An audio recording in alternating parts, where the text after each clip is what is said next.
Hoje quem está aqui no nosso estúdio é a nutricionista Laísse Moraes, não é isso, Laísse? Seja bem-vinda ao nosso programa. Ela vai trazer alguns benefícios e vai conversar com a gente sobre o consumo regular, na verdade, de leguminosas.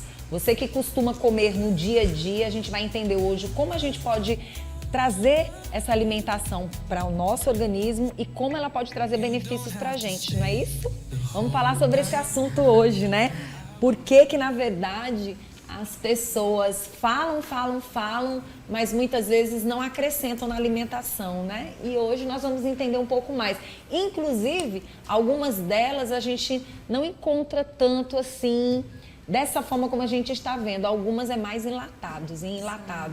Mas é interessante a gente buscar e procurar. É um prazer estar lhe recebendo mais uma vez aqui. Prazer é meu, bom dia mais uma Muito vez. bom.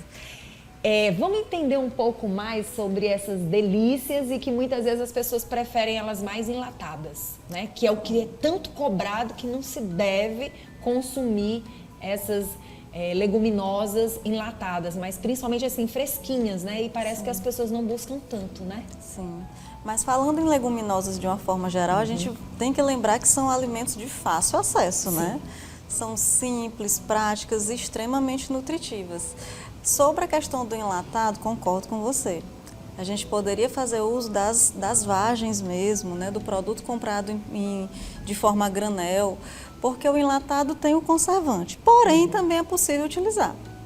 Vamos falar um pouquinho dessa proteína aí vegetal e falar dos benefícios dela para a saúde das pessoas e por que as pessoas deveriam consumir mais. Por exemplo, eu não sei se aí tem a lentilha. Geralmente a lentilha as pessoas só falam lá no final do ano, só no ano novo e sempre levando para o lado místico, nem tanto pelo lado mais saudável. Não só a gente tem o feijão, que às vezes a gente percebe que as pessoas colocam um pouquinho de lado, mas a gente tem outras delícias que a gente pode acrescentar na nossa alimentação. No dia a dia a gente não costuma alimentar. E a gente entender um pouquinho os benefícios delas, né? A gente encontra nos supermercados, até encontra, mas você pode encontrar nos mercados também, né? Sim, loja de produtos naturais principalmente, loja também de frutas e vegetais você encontra. E a lentilha, vale a lembrança, vamos usá-la o ano todo, né? Pode ser usada em saladas, pode ser usado em receitas, em pastas, assim como os similares, né, as outras leguminosas. O nosso carro-chefe, que é o feijão, eu gosto muito desse grupo porque é um grupo que ajuda muito a prevenir doenças, saciedade, então, e fácil de encontrar. Vamos falar sobre o poder deles na nossa alimentação. Aqui dentro de Teresina a gente ouve falar muito do feijão verde, do feijão preto, né, e o carioquinha. Esses outros de outras cores é mais difícil da gente encontrar ou a gente não busca, não sei. Existe diferença quando a gente fala nesse valor nutricional? Não é uma diferença significante, né? O feijão preto, ele tem um considerável aumento de ferro e potássio, mas são diferenças bem pequenas. É mais no sabor? É mais a sabor, pigmentação, né? Mas com o cuidado adequado, o valor nutricional é bem similar. O que falar das ervilhas, por exemplo? A gente encontra muitas ervilhas enlatadas, né? As frescas, eu confesso que a gente encontra uma certa dificuldade em encontrar. Sim, mas tudo bem fazer uso da enlatada, desde que você descarte completamente a conserva. Recebeu, comprou o enlatado, chega em casa, passa na peneira, lava direitinho, descarta. E se não vai usar todo naquele momento, congela, né? Hoje em dia nós podemos porcionar e congelar, assim como o milho verde, etc. Pronto. Como é que a gente pode consumir essas delícias aí no dia a dia? De uma forma bem vasta. Se você não é muito fã de feijão, né? Tem pessoas que têm dificuldade de feijão, faça uso da ervilha na salada, no arroz, né? A gente pode estar colocando um arroz colorido, pode estar colocando mais uma vez na salada, pode estar usando até na forma de pastas, né? Então tem muitas formas. Como é que a gente erra na hora de consumir? Tem algum erro, por exemplo, que a gente poderia ter cuidado na hora de preparar? Por exemplo, é o grão de bico, né? Sim. É o grão de bico. Como é que a gente pode consumir e se existe horários, por exemplo? Porque muitas vezes a pessoa fica... O feijão é diferente do grão de bico? a forma como você prepara para consumir? No geral, eu costumo orientar que as leguminosas elas precisam passar por uma hidratação antes do cozimento, né? Tanto para favorecer a digestibilidade, quanto para o próprio cozimento ser mais rápido. Pessoas reclamam muito da dificuldade de ingerir feijão porque provocam gases. Mas se você faz o cuidado de deixá-lo de molho, né? A gente chama de remolho, até 8 horas antes do consumo, descartar aquela água e usar uma nova água no preparo, você já descarta 80% do incômodo. Pronto. Quando a gente fala em deixar esse feijão de molho, vai depender do feijão? Por exemplo, Todos a gente os feijões. sabe que o feijão verde, muitas vezes as pessoas não costumam colocar de molho. Sim, porque o feijão verde ele já é um feijão que a gente chama de perecível, né? Então ele já tem essa digestibilidade melhor. Porém, eu também recomendo deixar de molho. Não precisa ser 8 horas, por ele ser perecível. Você pode deixar 2 horinhas antes apenas. Apenas, né? Pronto. Aí vamos falar sobre a questão do milho. Né? Como a gente pode consumi-lo? A gente sabe que no arroz dá certo, você pode preparar também ali nas saladas, mas aquelas pessoas que gostam de consumir de outras formas. Por exemplo, você falou das próprias pastas, né? Que as pessoas podem fazer. Todos eles a gente pode fazer em pastas, por exemplo, a soja. Tem o milho, tem a soja, tem outros que a gente Eu gosto desconhece. muito da soja, porque a soja, além de ser um substituto maravilhoso, né, para vegetarianos, veganos, pode ser utilizada de diversas formas, inclusive carne moída de soja, né?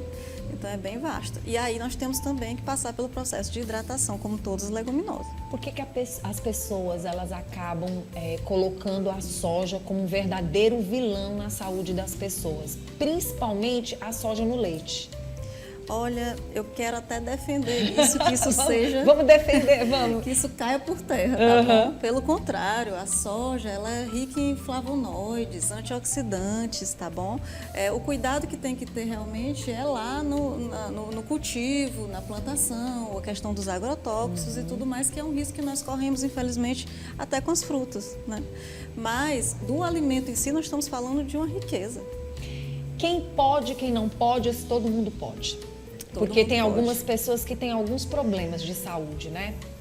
Por exemplo? Principalmente a diabetes. Diabetes. Todo diabético deveria consumir leguminosas, porque elas são riquíssimas em fibras. Então a fibra vai retardar esse esvaziamento gástrico, vai promover saciedade. Aí eu puxo um pouquinho para o emagrecimento, né? E aí também a questão do diabetes, porque à medida que eu tenho um impacto glicêmico menor, eu tenho uma segurança melhor para a minha glicose. Vamos falar do consumo. Como consumir? No dia a dia, por exemplo, eu não vou comer feijão todo dia. Hoje eu como feijão, amanhã eu como o grão de bico.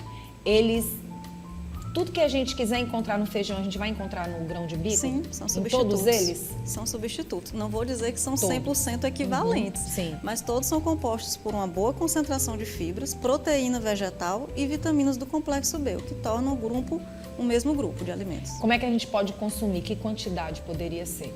Geralmente nós indicamos, por exemplo, no almoço, uma porção de leguminosa para 2 de carboidrato. Então, se você faz o famoso arroz e feijão, são 2 colheres de arroz para 1 de feijão, que pode ser a ervilha, pode ser a fava.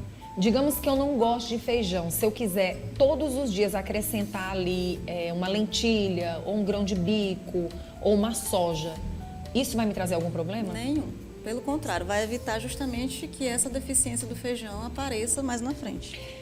O que a gente tem que chamar a atenção para quem não come de jeito nenhum? Olha, prato colorido, gente, né? Eu costumo dizer no consultório que a gente não come só o que gosta, porque quem faz isso é criança, né? Então a gente tem que realmente otimizar, colocar cor nesse prato e fazer uso. Se você não gosta de feijão, temos uma variedade de substitutos. Tenho pacientes que não gostam de feijão, mas fazem o arroz com ervilha, fazem a fava, amam fava, né? Outra sugestão, a questão do feijão preto. Vamos aproveitar mais o sabor do feijão e deixar de adicionar aquele monte de gordura da nossa famosa feijoada. Não estou entrando no ponto de vista cultural, tá? Mas, por favor, no corriqueiro, o feijão preto é uma delícia, independente do que a gente coloca mas é dentro gostoso dele. mesmo, né? E os cariocas que digam, né? Que são apaixonados por feijão preto, essa é a verdade.